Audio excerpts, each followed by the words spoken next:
morning to you all and welcome.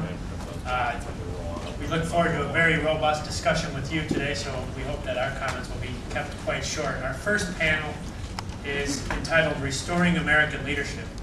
Back in April, Barack gave a speech where he said this: "The disappointment that so many around the world feel toward America right now is only a testament to the high expectations they hold for us.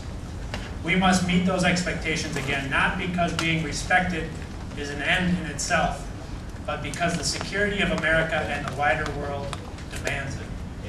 We have a great panel here this morning to talk about renewing American leadership. It's going to start with Tony Lake, who is a distinguished professor of diplomacy at Georgetown University, but notwithstanding his talents in the classroom, I'm sure he's better known to the rest of us as a result of his decorated government service, including most recently as President Clinton's National Security Advisor in the first term of the Clinton administration. He will also be vying with Samantha Power for most valuable Red Sox fan on the panel today. So I just warn you in advance for that. But Tony's going to start the discussion with us today by talking a little bit about how he came to associate with Barack, given Tony's long experience in this field, and what he's come to know about Barack's views. Tony? Thank you, Dennis. You hear me? First, let me apologize. Any of you that I refuse to shake hands with, and that would be all of you today, it's because I have a very bad cold, and I don't want to violate the Biological Weapons Convention. I began working with and for Barack by accident in 2002 when he was running for the Senate, and have been working on and off, and a lot more on recently, with him ever since. And let me just describe some of the things that have increasingly impressed me about him over the past now 5 years almost. The first is authenticity. He is real. He writes his own stuff. He wrote his own books. He says what he means. He means what he says. And this adds up to, he hates panders. This adds up to a kind of leadership that we need, because he is not one of those so-called leaders who looks at the polls, figures out where people are going, jumps in front of the parades, and claims to be leading them. He actually is leading the parade in the directions that he thinks we need to go. Secondly is change. He really is about change. Change in our own politics here, and changing the policies over the last 6 years that have led us into such a state as we are now. And simply by electing him, we would present a wonderful new face to the world.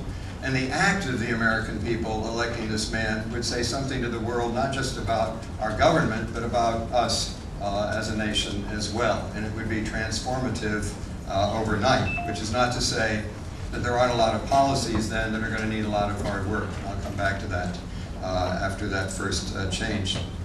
Next, oddly enough, is experience. I cannot understand why he is attacked for a lack of experience. He's on the Senate Foreign Relations Committee. He studied international relations at Columbia University, which is damn near as good as Georgetown. He's a year older than Bill Clinton was when I was advising Bill Clinton when he ran for president in 1992, a year older. But most of all, his life experiences of living abroad when he was young, of traveling by bus around Kenya, looking for and meeting his relatives there, has given him an extraordinary grasp of the real problems of real people around the world. And in an era of globalization, those real problems, their problems and our problems, are increasingly interlinked and the same. So his experience, it seems to me, is greater. Even the classic kind of experience is greater than Bill Clinton's when he ran for president, than the current president, than Ronald Reagan, than Jimmy Carter. I could go on and on. And the other experiences he's had, I think, would serve us in great stead. Next is judgment and how he thinks. I don't have to say very much about the judgment. He showed it in Iraq, in being against the war for the right reasons early on, and for now, producing plans that would get us out of the civil war in Iraq as responsibly as we were irresponsible in getting into it. But Beyond that, the judgment flows from how he thinks, and this has impressed me more and more. He not just listens to different points of views, he gives them a kind of legitimacy, and then he decides, and decides on a clear path based on common sense and good judgment. So this way he thinks, which is just in him, is the reason why I am most impressed by him, and that is he is a unifier. He brings people together.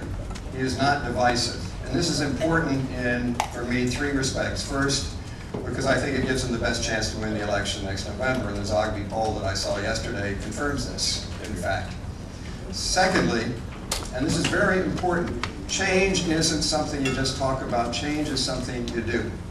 I remember in 1993 when we came in the Clinton administration, we inherited a whole bunch of problems, Bosnia, Haiti, Somalia, all these different problems. They were inherited. Within 1 month, President Clinton was the sole political owner of all of those problems. The next administration is going to inherit a lot of problems we'll be talking about, and the Iraq War. And if that president has been elected through a highly divisive campaign and doesn't have a broader constituency, it is not going to have the political capital to deal with all of those problems. We need a unifier like Barack Obama. And finally, the vision he spoke about, and I remember being thrilled by this, his vision of America when he said we are not red states, we are not blue states, we are the United States of America. That is the vision of America that really excites me, and I believe Barack Obama is the one who can lead us back to that America, and that is why I'm so happy to be volunteering my time for him. Tony, thank you very much. Next we're going to hear